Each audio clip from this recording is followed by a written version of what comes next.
श्री गुरुपादुकाभ्याम नमः। परमपूज्य स्वामी प्रज्ञानंद लिखित ओंकार स्वरूपा सद्गुरू समर्था या ग्रंथाचं वाचन आपण ऐकत आहोत। आज ऐकूया या ग्रंथातील प्रकरण 5 स्वामी स्वरूपानंद जीवन तत्वज्ञान याचा भाग 3। 1919 साली जालियनवाला बाग नावाचं एक अमानुष हत्याकांड इंग्रजांनी केलं। शेकडो माणसं त्यांनी मारली। 1920 साली लोकमान्य टिळकांचं देहावसान झालं आणि 1921 साली महात्मा गांधींकडे राजकारणाची सूत्र आपोआप आली। या सगळ्या वातावरणाचा परिणाम या अप्पांच्या मनावर, स्वरूपानंदांच्या मनावर सतत होत राहिलेला होता आणि मग रामचंद्र विष्णू गोडबोले हा तरुण राष्ट्रासाठी समर्पित जगण्याकरता तयार झाला। त्यांनी ठरवलं की लोकमान्य टिळकांच्यासारखं आपल्याला ध्येयवादी जीवन जगायचं आहे।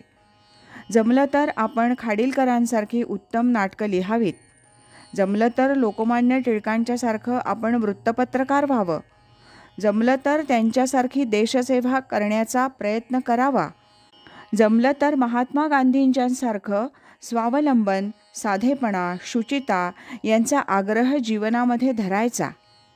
हे सगळं जाणून राजकारणामध्ये त्यांनी उडी घेतली। आपण या देशाकरता जगायचं आणि देशाकरताच मरायचं। त्यावेळच्या तरुणांच्या मध्ये ही जिद्द होती। महात्मा गांधींनी जे जीवनाचे आदर्श सांगितले ते आदर्श आपल्या जीवनामध्ये उतरवण्याचा प्रयत्न करायचा।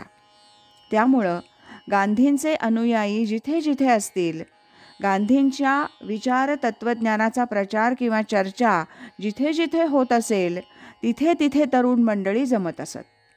आचार्य विनोबाजी भावे, आचार्य जावडेकर, दादा धर्माधिकारी, शंकरराव देव, आचार्य भागवत यासारखी विद्वान मंडळी त्यावेळेला तरुणांचं उद्बोधन करत असत, त्यांना मार्गदर्शन करीत असत।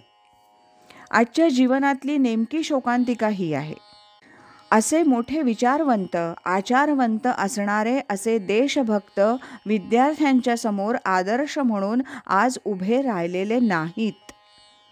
कोण नेता जो गुंडगिरी करेल तो नेता, कोण नेता जो निवडून येईल तो नेता, कोण निवडून येतो आपल्याला त्याची चर्चा करायचं कारणच नाही। बऱ्या वाईट मार्गानं सत्ता मिळवणं, बऱ्या वाईट मार्गानं संपत्ती मिळवणं आणि बऱ्या वाईट मार्गानं लोकांच्यावर आपला अधिकार गाजवणं, अशा तऱ्हेचं नेतृत्व आज सगळीकडे निर्माण झालेलं आहे।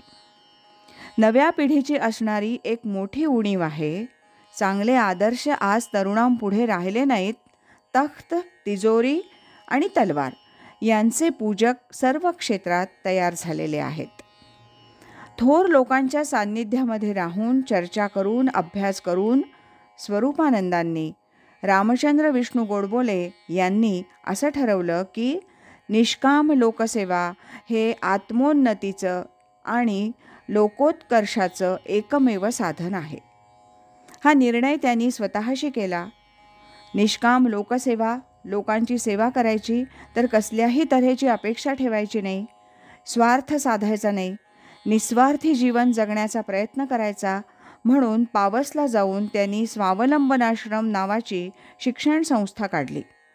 तिथे विद्यार्थ्यांनी स्वतःच्या श्रमाने सगळ्या गोष्टी करायच्या। तिथे सूत कातायचं, खादी तयार करायची, खादीचे कपडे तयार करायचे, ज्ञानेश्वरी, दासबोध या ग्रंथांचं चिंतन मनन करायचं। अशा तऱ्हेचं आगळं जीवन जगण्याच्या प्रयोगाची शाळा त्यांनी उभी करण्याचा प्रयत्न केला।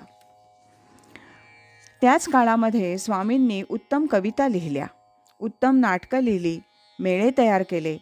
मुलांच्यावर उत्तमोत्तम संस्कार करावेत म्हणून गणेशोत्सवामध्ये मेळ्याचे प्रयोग ते करीत असत। आज इथेच थांबूया। यानंतरचा भाग पुढच्या वाचनात आपण ऐकूया।